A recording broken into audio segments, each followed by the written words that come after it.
It's 2025 and I've just completed my first park on Planet Coaster. The game originated in 2016, it was produced by Frontier and is compatible with gaming consoles and PC.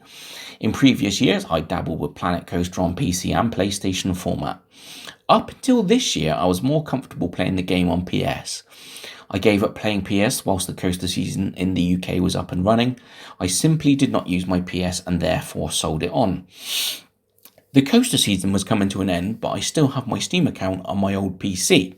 Theme Park Worldwide, I just started a new series playing Planet Coaster 2, and I really enjoyed watching Sean play and found it educational, to the point it evoked me into a more competent player of the original game.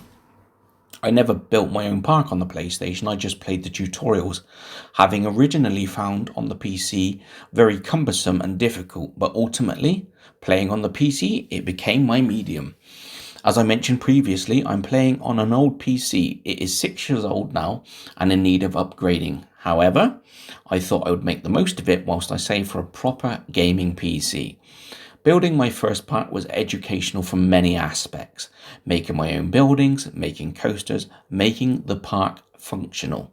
Let's discuss all these in closer detail. Making my own buildings. Back to Sean again. In his recent Primrose Forest series, Sean spent a lot of time building splendid environments. This inspired me to give Planet Coaster another go on my PC. Watching the gameplay on TPW totally changed my strategy to Planet Coaster. I learned I could make buildings with a grid, making wall development quicker and more accurate. I quickly got into the habit of making buildings and decorating them, although I had some serious problems putting anything other than flat roofs on my buildings. Anything tapered required frustrating placement. Sean made all of that look easy. I also presume that Planet Coaster 2 is easier to use.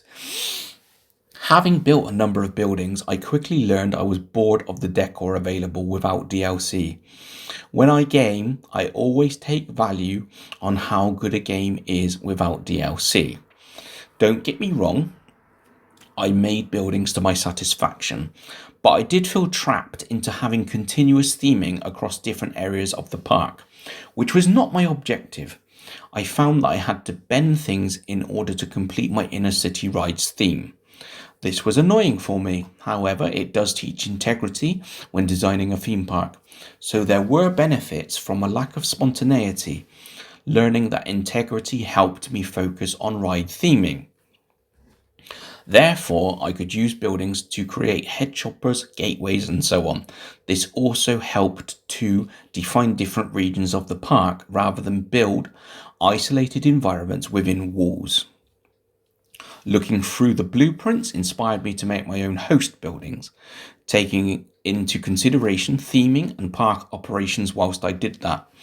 It was such a pleasure to watch my theming through the eyes of visitors, such a great perspective available on Planet Coaster.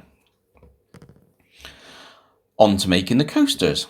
Initially, I did tutorial practice on the PS4, but in the short time I played it, I was not able to make it past the last exercise in coaster building. Thankfully, with my new range of knowledge, I was able to conquer coaster building on the PC.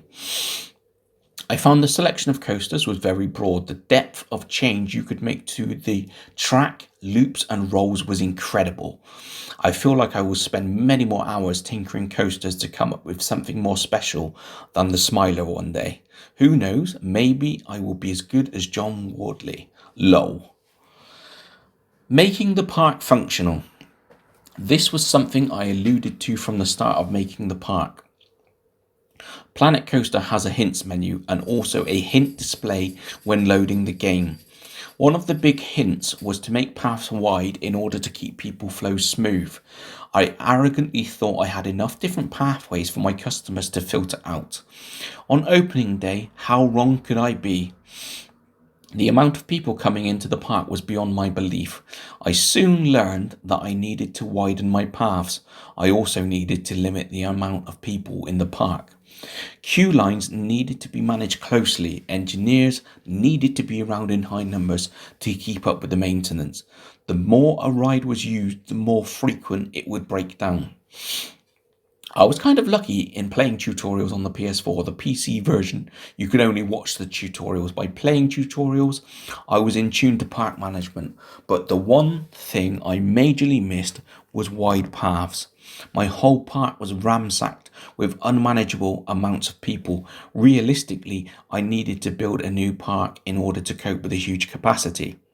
So, all in all, I will make a new park while saving for a new gaming PC. At that point, I will also purchase Planet Coaster 2. The rest is history.